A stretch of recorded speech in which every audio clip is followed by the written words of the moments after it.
Okay, welcome back everybody. I hope everyone enjoyed your lunch. So once again, my name is Stephanie Gadwa and it's my pleasure to act as your event chair for today's luncheon. Before we get our programming underway, it's important that we acknowledge that we are on the traditional territory and home of Indigenous people. The Wendat, the Anishinaabe, the Haudenosaunee, the Chippewas, and the Mississaugas of the Credit First Nation, lands steeped in a very rich history dating back many generations. The purpose of our acknowledgement today is to show our gratitude and our respect for their contributions and to recognize the role of treaty making in what is now Toronto. If you're not familiar with the Economic Club of Canada, we stand as Canada's national podium of record. We're the only nonpartisan national public policy platform that unites leaders, experts, and innovators from across different sectors to address and discuss key issues facing our country. Our foundation is firmly Canadian, but our influence spans well beyond our borders.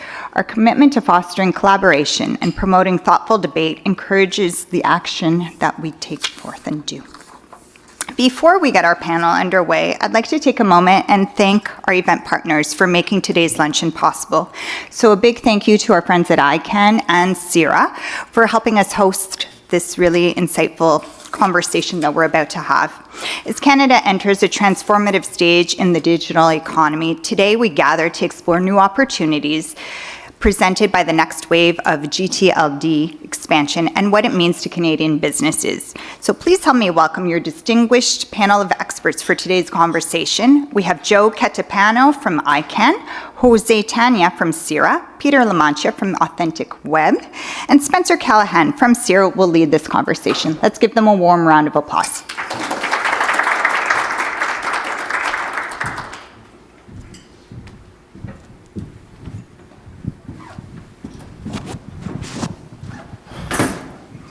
Okay, thank you everyone for being here today for this interesting topic. Just wanted to make a quick note that I believe there is an app where you can submit questions. Did we give that information around? Oh yes, sorry. QR code on the screen. If you want to scan the QR code on the screen, you will get. There's an app where you can submit questions. Feel free to start submitting those questions anytime. They'll probably fill up in a queue, and at a certain point, I will start asking questions from the floor. Please feel free. We're really, I think, a big part of the sort of information gathering and the discovery of this kind of conversation will come from you. So please feel free to ask some questions. We will also be circulating a microphone around a little bit later if anyone would like to ask questions IRL, as we say at CIRA. So we'll get started. So this is a very interesting conversation, and I think we have a really great panel here today with a lot of experience and a lot of different perspectives on this topic. And so really, I think there's probably some people in this room who know a fair bit about the topic, but there's probably some of you who don't. So I'd like to start off a little bit, particularly for Joe, and just ask, for you to give us a little bit of a sense of, what ICANN is all about and what ICANN's role is in this space. Thanks, Spencer. Thanks, everyone, for having me here. So I am on the stakeholder engagement team for ICANN. I'm based in Washington, D.C., but it's great to be back in Canada and back in Toronto. So ICANN is a very unique organization. So we are a not-for-profit public benefit corporation headquartered in the United States. And we have an interesting role in what folks term the internet ecosystem, right? So our job, technically, is to coordinate what we call the unique identifiers of the internet. Mainly those, when we refer to them, are domain names and internet protocol or IP addresses. So what do I mean by that? I present to my 12-year-old son, he's now 12, I've presented on his career day 3 years in a row. Basically this, right? So every website you go to has a number behind it, an IP address. Additionally, every device you have, right? Every phone, this thing, increasingly your car, those have IP addresses too. Relevant to what we're talking about today, ICANN's role is to make the numbers and the domain name resolve so you get to where you're going. So that is kind of at the base level, technically what we do. In terms of the conversation we're going to have today, part of ICANN's mission is to foster competition and diversity in the domain name space. And that is where this conversation comes into when we talk about rounds of new generic top-level domains. Thanks, Joe. So just jumping into that topic a little bit. So, here we are in 2025, and for those who aren't aware, the internet is actually like 50 years old, which I know sounds crazy when you say it out loud. And I'm just curious, maybe to hear from the rest of the panel, in 2025, what is the state of the industry right now? Like, where are we as an industry? Because, we are a technology industry, but we're like a fairly, we're not a, like, what are we? We're like Gen X now. technology. We're in our 50s. So, where are we at in the state of the industry right now? I'll go, I guess. Domains and DNS aren't very sexy, but it is the thing that underpins everything we do online. And with new top-level domains that emerged really in 2012 round, and now having another round, there's actually quite a bit of an excitement back into the industry that the space is expanding again. There's opportunities for people to launch new types of business in a generic, opportunities for people to, cities to get their own country codes, and for brands to secure their own proprietary space. So we sort of go along, the DNS runs everything. It's been going on for 50 years plus or minus, but now there's sort of a new energy getting inputted into the industry as a result of the new round. Yeah, I mean, I think it's interesting. So this round here which will open next year, it's actually, I believe, technically, if you want to get technical about it, I think it's the fourth. So there was one in 2000, there was one in 04. The big one was in 2012. So now you've got, in addition to all the familiar top-level domains that we all know about, you have another 1,200 or so that are out there.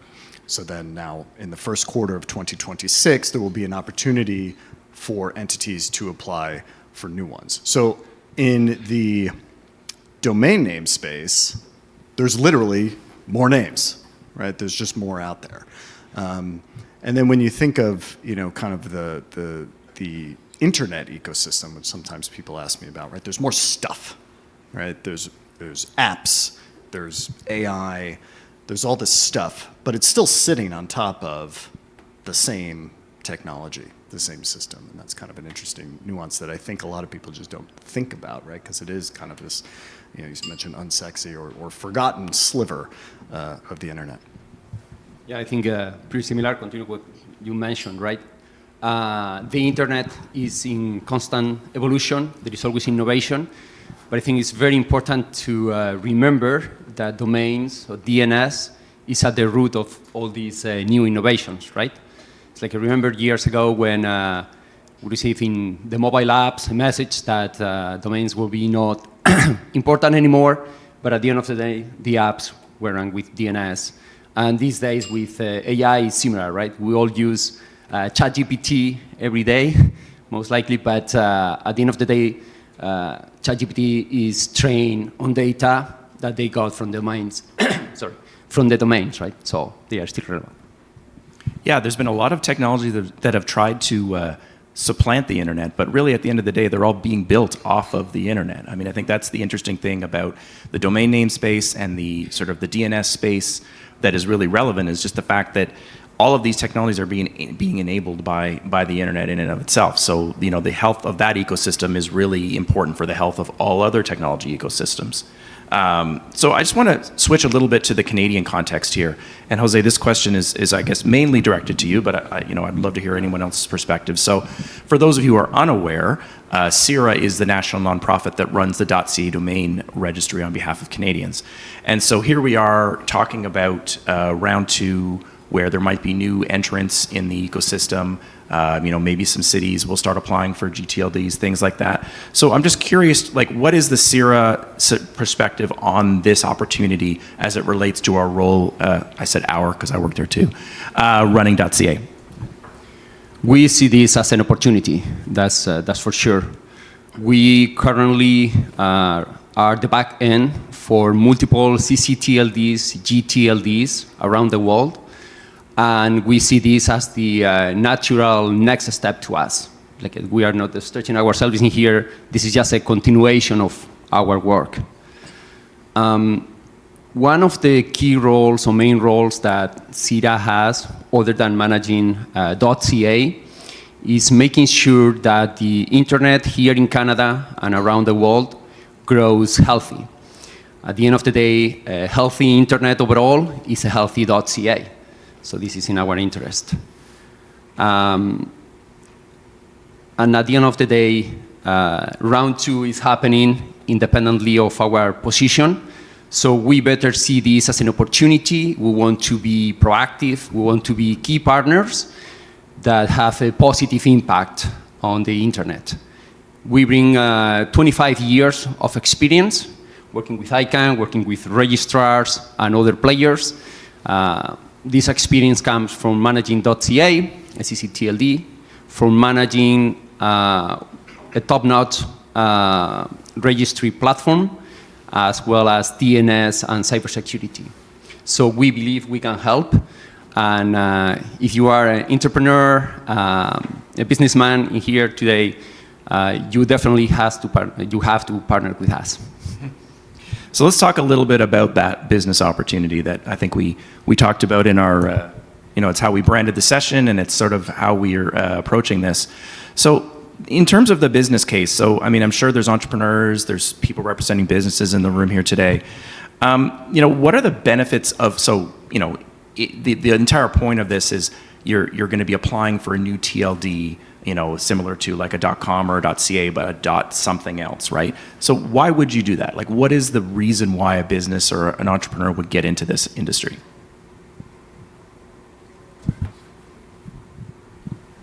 I can speak about the brand TLD space and the opportunity there. And I might be preempting a question here on you, Spencer. So brand top-level domain. The way I sort of think about a brand top-level domain is looking at today, what's the status quo and what the future looks like. And then frame that in terms of trust and security. So today, enterprises own hundreds, in many cases, thousands of domain names. And you've done that for reasons to launch new products, new services. You may have done acquisitions. So you have all of these different domain names that are out on the internet with your programs and campaigns and products. Your customers are out there looking at this, or your audiences, and they're engaging with these, and they're going, is that really the company that I want to engage with? Your domains are managed at multiple different registrars in many cases, multiple different DNS providers. And one of the challenges with your IT people is it's very difficult for them to get control of the domains, the change management, the DNS security. So some of you may know that underneath a domain name, there are resource records that create something called a zone file. And those records are what make the internet work, what means the reason how you can connect your phone, etc. They're full of all sorts of different exposures. So there's a trust issue there and a security issue with what we're operating today. You also have supply chain risks there. If you have multiple different providers, it's very difficult. Now, if you enter a brand top-level domain, you own it. And the key value contributor there, in my view, is trust. And trust includes a lot of things. So first of all, if I have a campaign and I want to label that campaign and push it out into the market, I can say message.brand.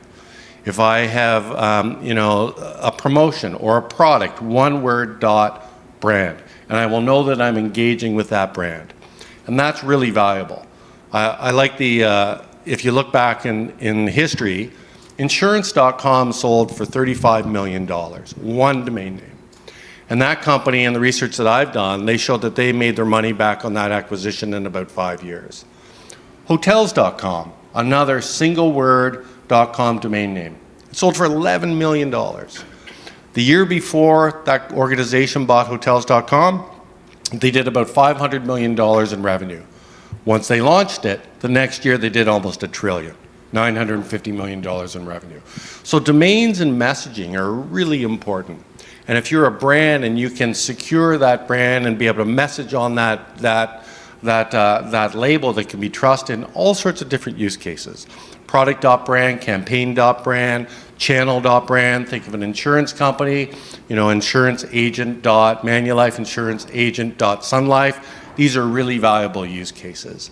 So that trust component with a brand is really important in the marketplace at a time when we're going to have potentially thousands more of top-level domains coming to market. And are you really going to go out and register defensive domains and all these different top-level domains? It just doesn't make economic sense, and it's just not feasible. On the security side, you own the space. It's proprietary, you own it. You can automate all the security protocols, and I'll get a little jargon here, technical, HSTS preloads, which make sure that every site is secure. DNSSEC can be automated.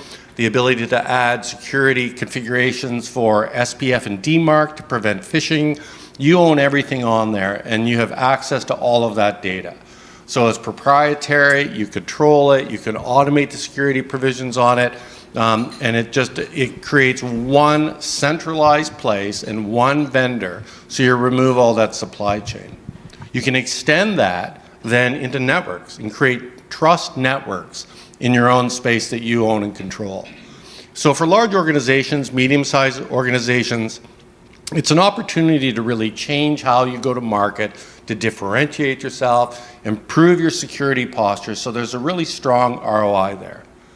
One of the things, and I'll finish up shortly, one of the things that's really interesting too is you're going to have access to different types of data on the root, something called NXD data, so that's non-existent domain. So if someone goes to a browser and types something.yourbrand, you're going to see that. And then the application of AI on that data in your network is going to be very interesting. So just as a close on the value for large enterprise and medium enterprise is that you have a business objective you're trying to achieve, not just 1 year, 5 years, 10, 20, it's also 10, 20 years. You have new capabilities by owning your own proprietary space. And on that, you can then develop use cases to achieve those business objectives. So for brands, I think it's absolutely, a game-changing opportunity to lock it down. And when you think of the cost of it, even though it seems like a lot of money, compared to owning a single domain for 35 million or 11 million, it's not a lot of money to be able to change your business, enhance your trust, and your security of your internet space. I don't know, does anyone else have anything else to say to that? Because that was pretty impressive.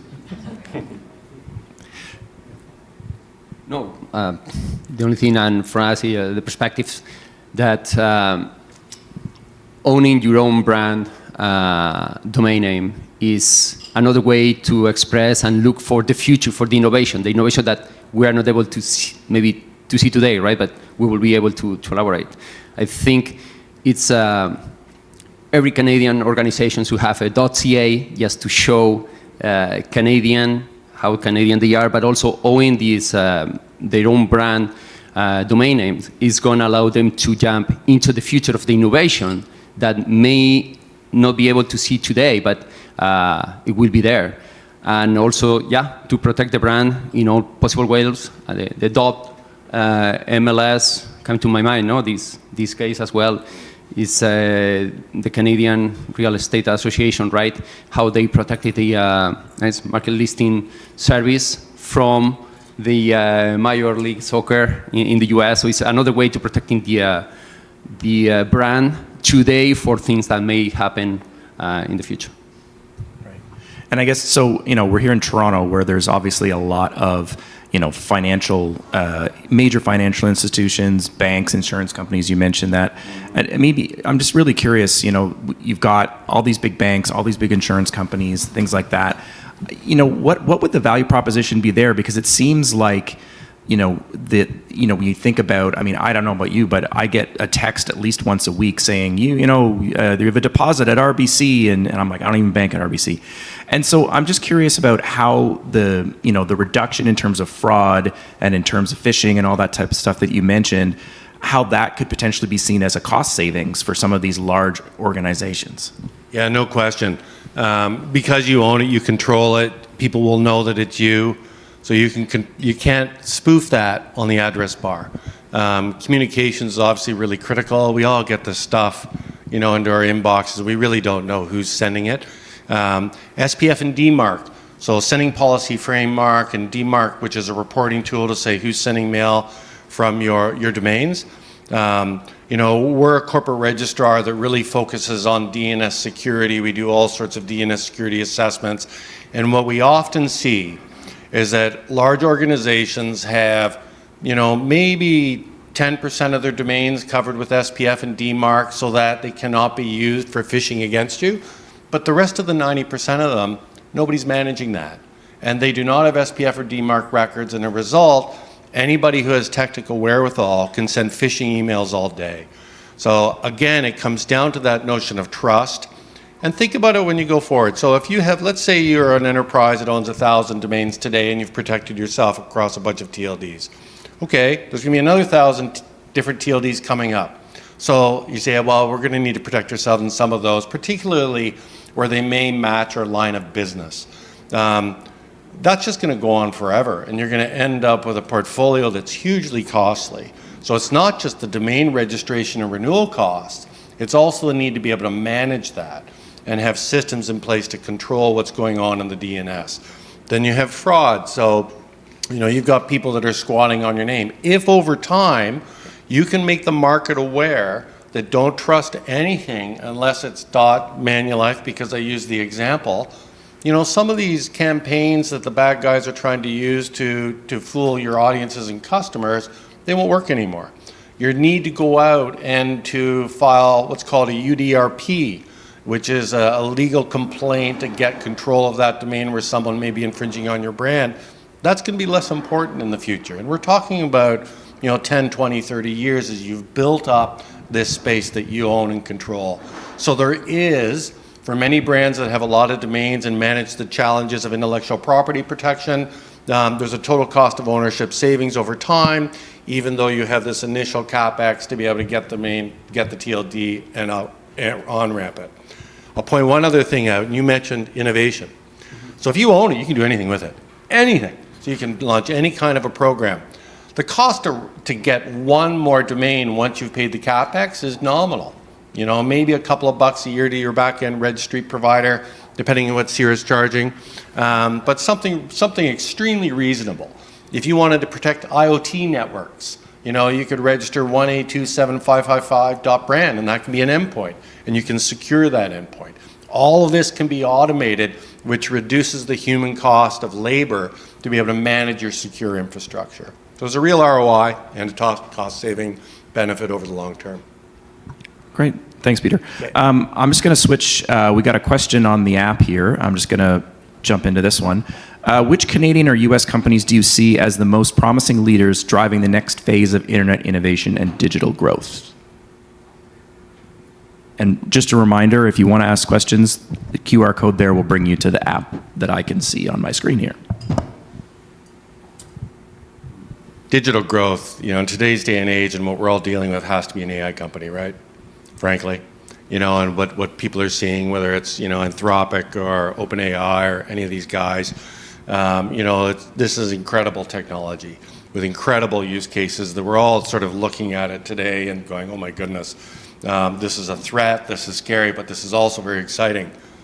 But recognize that that's all going to sit on the DNS. The DNS is still going to operate all of that, regardless of what kind of innovation is going on. We might point to ICANN to say, nonprofit, policy organization that is allowing and has done the work over the last 12 years to get this next round going at a very critical time in the evolution of the internet. I think we think of the internet, it's been around for a while, but I really think we're at the very early days of the internet.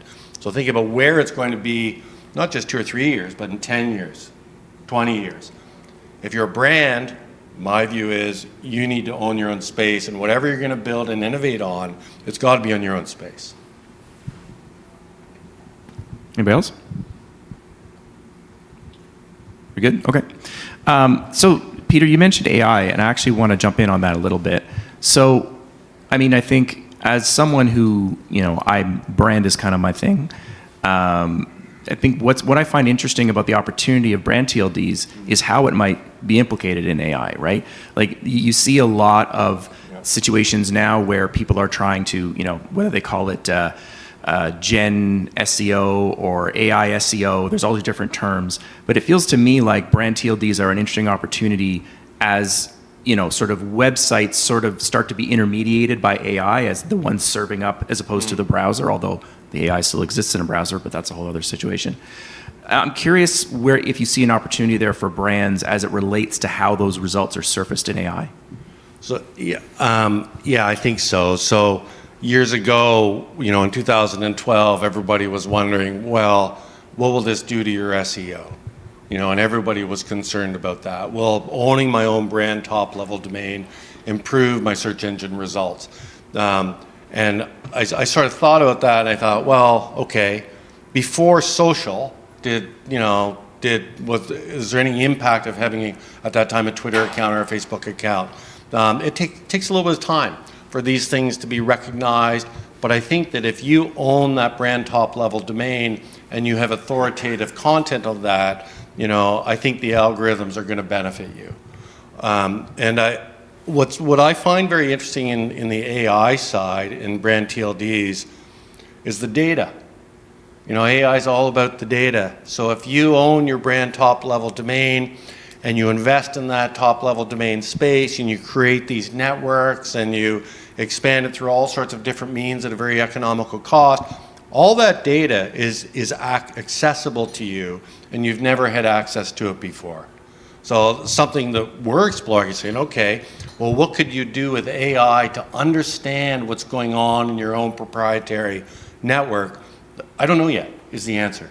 But if you've got the data, we know we're going to find insights and we're going to find market behaviors, and to be able to instantly react to market behaviors using AI tools and different control systems to push new things out to the market. I think it's going to be really interesting because it's a data set that you control. It's proprietary, but it also leverages the commons of the internet and the DNS that ICANN governs and ensures that it's stable and secure. So it's a really fantastic opportunity over the long term. So we're talking about AI, and I'm curious about, I know I have some real interest in sort of how domain names have evolved and what new use cases are coming out. So for example, I'm very much in the communications and social media space, and I'm really excited to see networks like Blue Sky and Mastodon start to use domain names as trusted identity identifiers. I just said identifiers twice. But I'm curious what other use cases that you're seeing. I know we talked about AI. I know there's the crypto Web3 type stuff out there. Are there any other? Because you talked earlier, Peter, about the future and what innovation we haven't even seen yet. Right? Even just in the last 5 years, we've seen a handful of innovation in the domain space that just didn't exist before. I'm curious how you see that evolving. Okay, I'll go back in sort of 2015, 2016. The first brands started to launch stuff. Slowly but surely they launched it. And there's more and more brands that are using it today. HSBC provided a presentation that I saw that showed, and specifically focusing on your social piece, they started using .hsbc as a URL shortener in Twitter at the time. And they saw a 30% jump in engagement rates as a result of using that trusted space. I think there's a lot still, Spencer, just to be determined. But I think that if you look at this and you say, what are we trying to do as a business, sort of back to this concept of I have business objectives and we have innovation opportunity, things that we want to do. Okay, now I've got this new capability. How can we create a mesh network? How can we create, how can we put an IP address or a name or a label on every car that comes off the line? And then how can we ensure that that thing is secure? And you can do that with your brand TLD and passing data back and forth. There's just sort of any use case you can imagine in the visible web. There's also other use cases on the network side that can improve your security and your performance of your network. And then, coming back to the data. I don't know if I've offered much of a glimpse into that, but start thinking about what you could do. Start thinking about what you're trying to achieve and engaging with your audiences. Engaging better with your customers and driving more affinity. You can do anything you want, and it costs you almost nothing to do it once you own the asset. And I think that's the most interesting piece. Massively scalable. Yeah, and probably also to market and sell new services, right? I was just thinking in Microsoft, right? Cloud.microsoft. So Microsoft can develop new services today, or maybe thinking and to develop next year, but they can market and sell these different products or services on their own brand, right? And this is a power also as well to market and do digital marketing for these new offerings. I also like the use case of channel. You know, if you're a technology company, or I like the insurance one example where, you know, you have insurance agent name dot Manulife dot Sun Life, whoever. So now you've got a space for that agent, and you can use your content delivery systems to cascade out content to all of those different agents across your network. And the same thing goes with, you know, value-added resellers of a technology product or service. You could say, okay, we have resellers out there that are saying, hey, I'm a reseller of ABC service. How do I really know you are? But if it was on, let's just take Rogers. If it was on .Rogers, it's a way to say, yes, this is a real distributor of a Rogers wireless service or whatever it might be. And, you know, you can use that to also say, in the registry, you're an accredited reseller of our services. So it's also a way to manage that distribution as well as distribute content out to that market. Just two examples. You know, just think about all the ways you go to market, all the ways that you service clients. You know, with this capability, what could you do with that? And so for creative folks that are trying to solve business objectives, here's some capabilities. All right, let's get into a room and think of the use cases that would lend themselves to achieve that objective. Yeah, and I think it's interesting. The way you're raising that issue is, what I find really interesting is AI is making deepfakes and malware and phishing easier, right? And so what I find interesting is this ability to be able to say, well, no, like this is definitely us, right? And it's a weird conversation to have, because like even like 2 years ago, like being able to prove who you were was relatively easy. And now we're already seeing deepfakes of all different kinds, whether it be video or audio or text or whatever, email, all kinds of different things, entering into the sort of, technosphere. And this feels like an opportunity that didn't really exist 10 years ago during round one or whatever. Like now there's actually a very clear use case for having to prove who you are. Absolutely. You know, and and I said at the beginning, this is really about trust. Trust involves a lot of things. The security component. So if I'm going to trust it, I got to make sure I lock down my security piece. And as you're talking about that, deep fakes, I just think like, someone's got to call Taylor Swift. She needs to own Taylor Swift. And, everything there is officially, it's really her. I'm just going to say .swifty. .swifty. Probably, yeah. Sure, I'm just going to go with whatever it .swifty. might be. But, the internet's getting more dangerous all the time. We all know it. I see things and I go, okay, that looks real, but I'm really not sure. So I err on, no, I'm not clicking on it. And I might have missed a great business opportunity. I might have missed a great service. I'm not clicking on it on my email. And we're all being trained not to do that. But if it's a .brand, say, okay, this is real. I know that I can click on that. My service provider is trying to reach out to me. So it's about trust. And then on that trust, because you control it, you can guarantee that trust because you can automate the security of that network. It's really interesting stuff. I just want to jump back on the data piece for a second that you raised earlier, Peter. And I guess, I'll just share my perspective as someone who is responsible for SEO and these types of things at CIRA. One of the great frustrations is the amount to which Google now basically hides everything, right? You have this, your top result every time you look at your SEO is just Google no set result or whatever they call it, right? And so what I find interesting that you raised earlier is this idea that if you own your TLD, whether it be a brand or a geo, we haven't talked about geos yet, is the ability to sort of own all that data and then make business decisions and potentially product decisions out of that.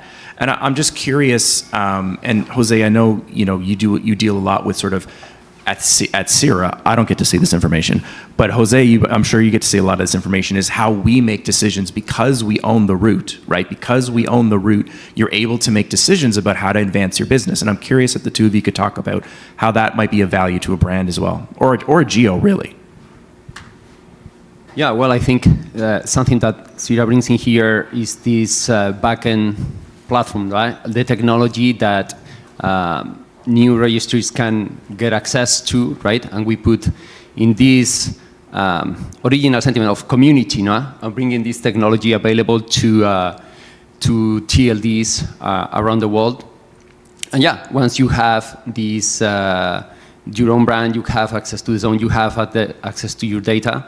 And what we say is you make informed decisions, right? Because you are in connection with all the data and the origin. But Yeah, we sometimes speak in a different language in the DNS space. So the root really means that you own that data, that both these guys, you own it, it's yours. CIRA sees it for everything.ca. So one of the things that I've always found sort of interesting is that, okay, let's say I own, .bmo, and I start to set up websites, I start to push campaigns out, and then but I don't set up everything. And then I start to see that people are going into the address bar and they're typing in mortgage.bmo, but I don't have it set up. Or, insurance.bmo or insurancerates.bmo, and I don't see it. So because you have access to that data, you're going to see that.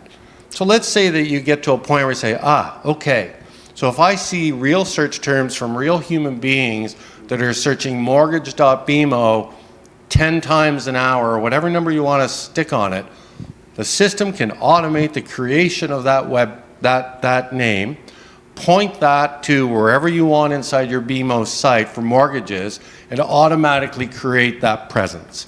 So it's something that I've thought about for a while. That's really a real-time presence. So what you're doing there is you're responding to the market in real time to say, market is demanding this. Because I own the data, I now have the capability to do this.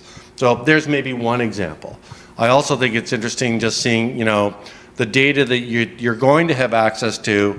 It's going to be a lot of data. So how are you going to parse that? And again, I think there's we haven't exercised this obviously because AI is early, but being able to use AI to try to figure out patterns, whether or not they're things people are searching or where they're going back and forth to, there's going to be opportunities there to also be really quick in the market and responding to what's going on in the market in real time.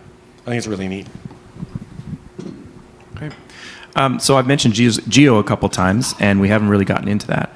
gTLD, some of you may be aware, there's like a .nyc is one, .amsterdam is another one. It's basically geographic regions that in round one applied for TLDs. I'm curious what we see as potentially the opportunity there for geos, with the understanding that obviously .ca is an interesting, conflict there, maybe not conflict, but just an interesting sort of way to layer in the conversation. But where do we see the role here for more geos? Because I don't know if we really saw as many at round one as we were expecting, and I don't know what we think about it, the role of potentially having some of those enter into the mix. well, I think, let's say we are here in Toronto, right? I think it's a huge potential opportunity from the economical perspective, in the sense that Toronto, when you are promoting the city for tourists, trying to bring people for tourists or different activities, sports, whatever we have, is a good way to promote the city and the different offerings that they may have, for sure.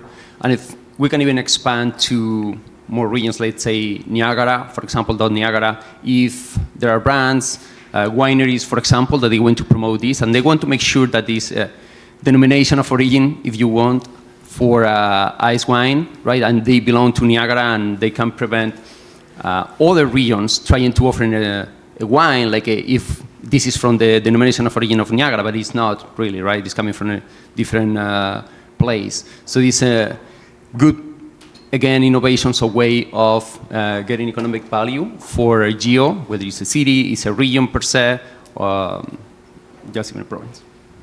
Yeah, no, I agree with that. Toronto, we've all been to the City of Toronto website, and sometimes there are some challenges in just finding what you're looking for. It would be much easier, perhaps, if it was parks.toronto. I just want to look at all the, or ice skating, or shinny.toronto. Whatever it might be. It just creates a more elegant navigation that's easy to communicate. There's a reason insurance.com sold for 35 million and hotels.com sold for 11, because they're easily understandable, and it's easy for people to say, oh, I get it, okay, I'll go there. So there's lots of opportunities. And, you know, Paris, Berlin has done a great job in their TLD. So there's precedent here. There are use cases that if you're, you know, thinking about this, if you're a member of, you know, a council at a city, something to certainly consider that, you know, you might want to own yours for all the reason that Jose was speaking of. And as fate would have it, we have a question from the audience, which is related. Is there an opportunity or a risk to Canada's web identity with this new phase? There have been campaigns to encourage more business use .ca. Yeah, those were good, right? But will this get lost in the flood of new domain names? Yeah, I think it's back to what I mentioned before. Both can coexist, and this is the way we see.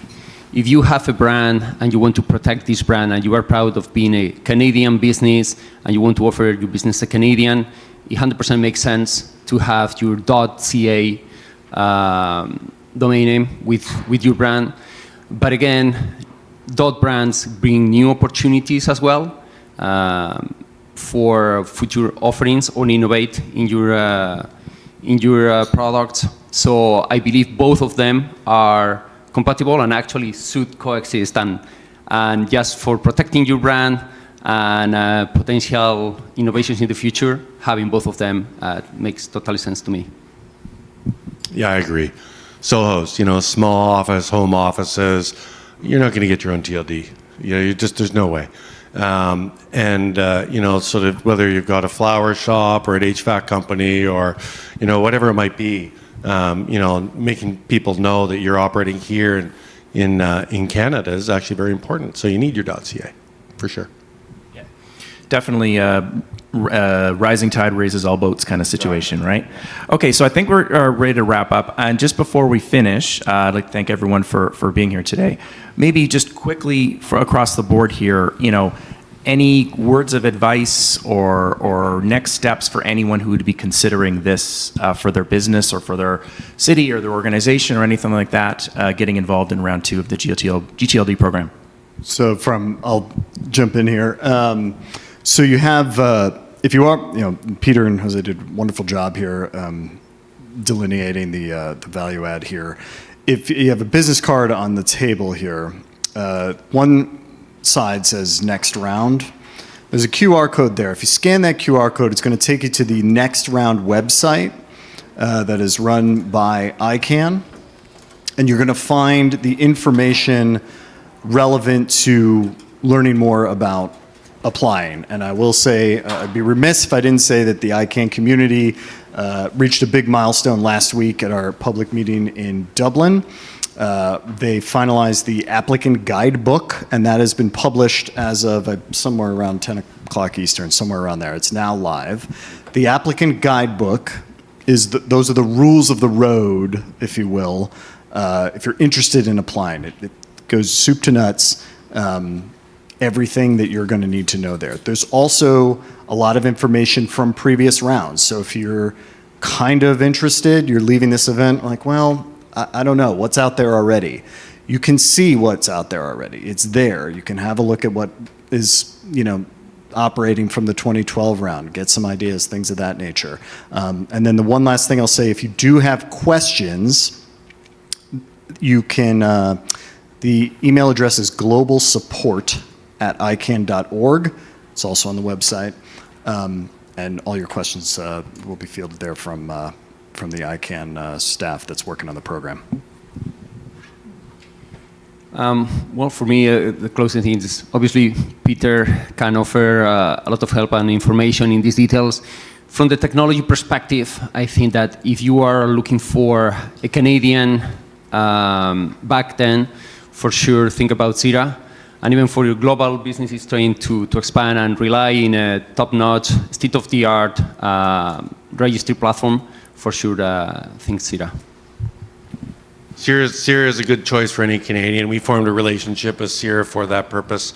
And the applicant guidebook, Joe, is 400 pages or so? I didn't count the number of pages. It's a lot. It's a lot. So there are a lot of complexity in owning and applying and making sure you do it right. I think the most important thing that if you represent a brand or what they need to be aware that this is happening. They need to understand what the value contributors could be for that organization. And, to the point of saying, okay, we need to establish a vision at a sponsor level within the organization, probably right up to the CEO, maybe CMO, CISO, whoever feels it drives the most for them. So you need to establish that vision and then look at the different stakeholders that might be involved across the organization and say, okay, we concur that this is worth an investment, we need to do it. At Authentic Web, I've been in this space since 1999.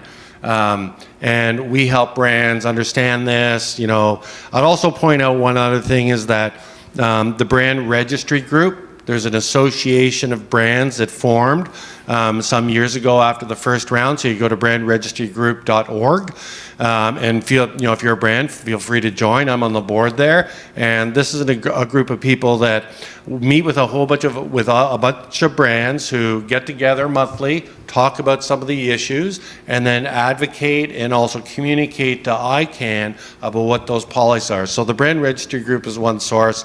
If you'd like to learn more, I've left out a few flyers over here, business card. You can certainly reach out. Happy to give your executive just a briefing, and say, hey, this is something you're going to look for. It's coming in April 2026, so it's not that long that you're going to need to, think about, are we going to make an informed decision to apply or an informed decision not to apply? That's probably the most important thing. They need to understand it. And then, we don't really know when the next round is going to be coming. Last one was 13 years ago. So there's some urgency to make sure that you don't miss this and understand what the opportunity looks like. Hope that's helpful. Great. Sorry? Oh, I thought I heard somebody. Great. Thank you, everyone, for being here. Really appreciate it. Thanks to the panel. And have a great day. And I hope you enjoyed your lunch. Thanks. Thank you. So a big thank you to Spencer, Joe, Jose, and Peter. And on behalf of the Economic Club of Canada, you've certainly given us a lot to think about for our own domain names. A big thank you to our friends at CIRA and ICANN for helping partner on today's luncheon. Now, please mark your calendars for some of ECC's upcoming events. On November the 7th, which is just this Friday, we are hosting Pierre Poilievre as he's going to dissect the budget that will be released tomorrow. On November the 21st, we'll be hosting our luncheon entitled Isotopes for Hope in partnership with Bruce Power. December the 2nd, we're hosting the CEO of Shoppers Drug Mart for an in-depth conversation. And finally, don't miss our annual Economic Outlook Breakfast on January the 7th, 2026. If you haven't attended this breakfast before, this is one you won't want to miss.